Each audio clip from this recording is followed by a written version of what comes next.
I'm Stephen McMorran from a band called Satellite. Okay. That's a tough question. I think that I definitely hear the Americana thing that gets said. Somebody called it folk rock one time, and I like that. So the alt country, almost like Wilco and that. I don't mind. I definitely love Wilco and whatever that is, like Travis I don't know what it is. and yeah. But I mean, hopefully it's like a if you build it, they'll come kind of situation. I don't entirely know what it is that we're aiming at, but I know that we have a sound that we're forming. There's something that we know is us, and we're aiming at making sure that whatever we put out is us.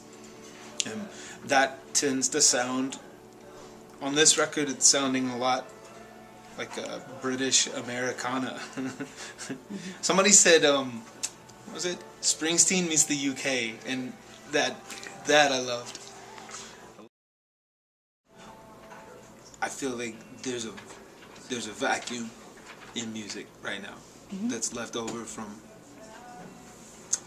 maybe something as simple as like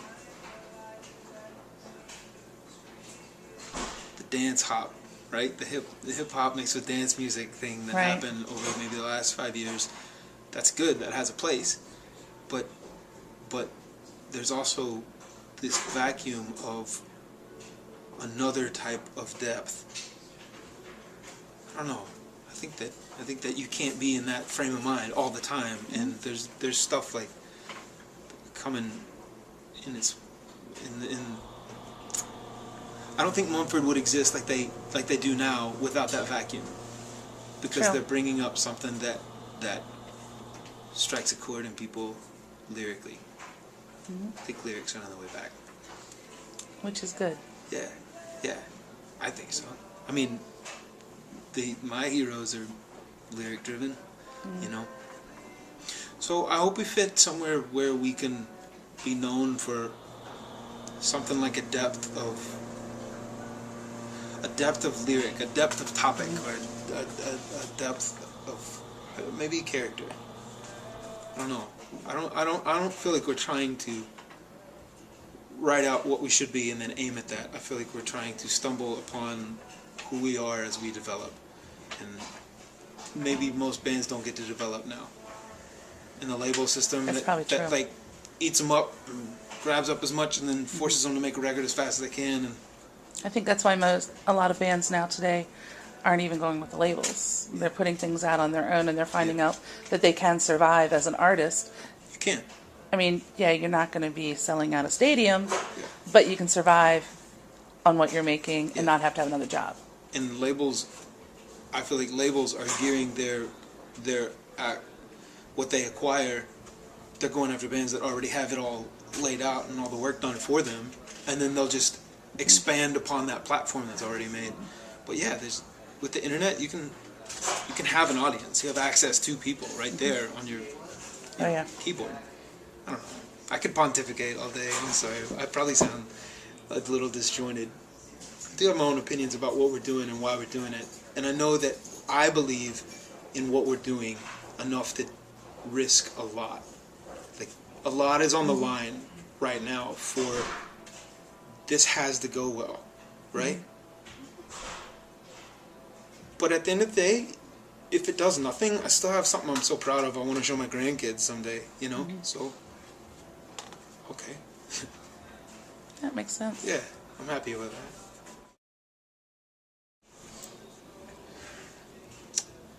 I was impersonating the writers that I looked up to until I realized what I was good at. And that's what became Satellite, in my opinion. So it's just sort of, I would rather write something that I'm this proud of than throw 100 songs that sound remarkably similar at a wall and see which one sticks with whatever artist of the week is coming around. And I'm proud of the artists that have cut my songs. Don't get me wrong. I'm honored. Like, that's a big honor, because they could have picked somebody else's song.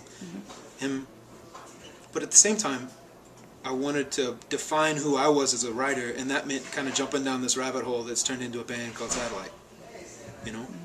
And that's why, more than anything else. It's just to kind of find out if I'm going to work this hard and hit my head against the wall in order to be a songwriter, and that's a tough thing to break into, but if I'm going to do it, then I want it to be something I'm this proud of. Take Butch Walker. He's like Amazing producer, amazing songwriter. I want to model the story arc of my career after his. I feel like it's great. He's got an audience that shows up and cares. Guys, I just have to look at this thing here real quick. Please have worked. Oh, because he's a badass. Yeah, that's what I hope.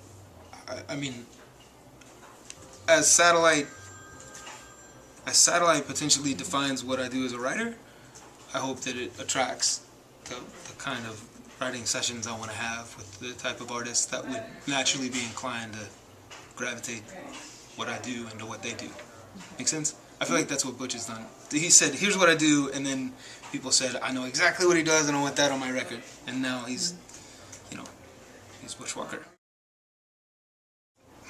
A lot of people, for some reason I've been on a big John Legend kick. I have my fingers crossed someday that would happen. Because I feel like I lean that direction in some of the other things that I write. Maybe it'll happen. I mean, crazier things have happened, right?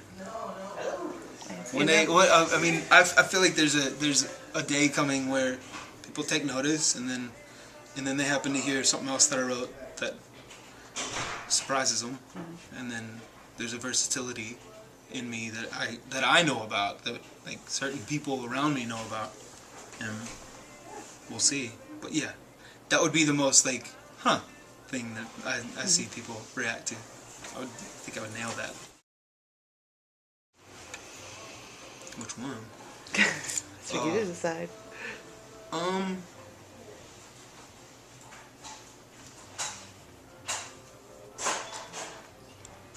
I wish I had written Atlantic City by Springsteen.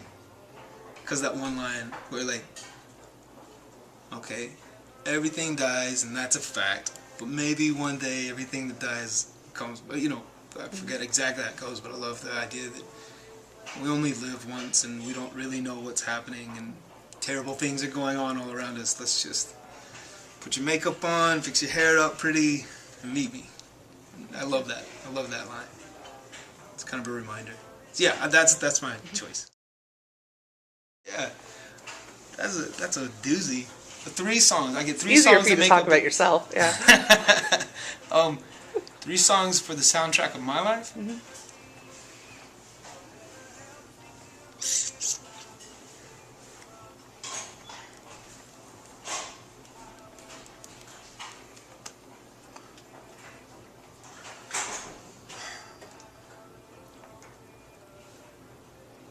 I'm trying to think of the ones that.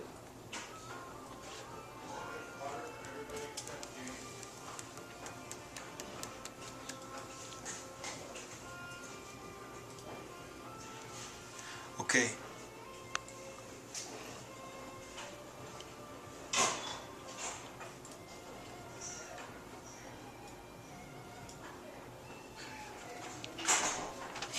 Do you want me to pause this? Yeah, totally. I have to pause it. It's a bad time and I can't remember it. I sort of put you on the spot. I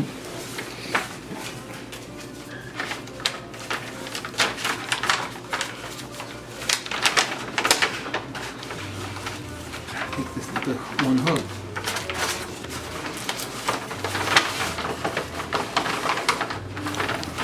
It's a Dylan song, and he's saying,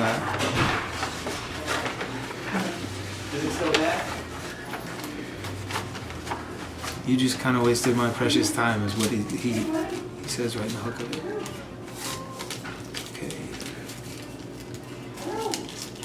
Can I use the internet on that computer? Do you think he minds? I'm not transferring something right I'll be now. right back. It's melancholy. Screw it. I'm just going to answer the question. Okay. Well, that's, yeah. I can't like whenever you ask me like what my favorite thing is, like you could ask me no matter what, I would come up with some scenario where I don't know if I would absolutely commit to that. So do it as, okay, if you're, I'm just being neurotic. Sorry, you don't even have to rephrase the question. Okay. I get it. 3 songs that I really love and might be a good soundtrack. One would be "Don't Think Twice, It's Alright," Dylan song. One would be oh, I just went blank. I can't make you love me if you don't. That Bonnie Raitt, Dylan song, you know, like no, it's a Bonnie Raitt. It's not a Dylan song, but Bonnie Raitt, not the Bonnie Bear version. And then a third one. I have to be fair. It would have to be.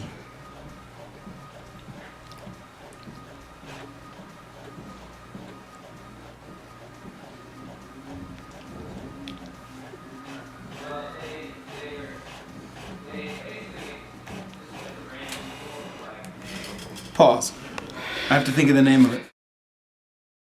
The third one, and I just now remembered it. It's Talk Show Host by Radiohead. Like one of the more obscure whatever tracks, but the first time I figured out that it wasn't on any of the albums, it was on like Romeo and Juliet soundtrack or something. So I had to go track that down. Anyway, that would be a great theme song for. Cause it's like, if you want me, come and get me kind of thing. I like that. Okay.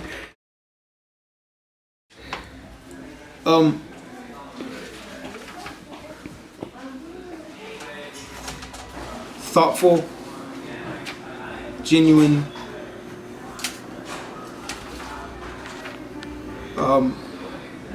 a preserver of the craft of songwriting, and honest. That's what I hope I would see. Whatever you would read. Other than that, I mean, I hope they're great details.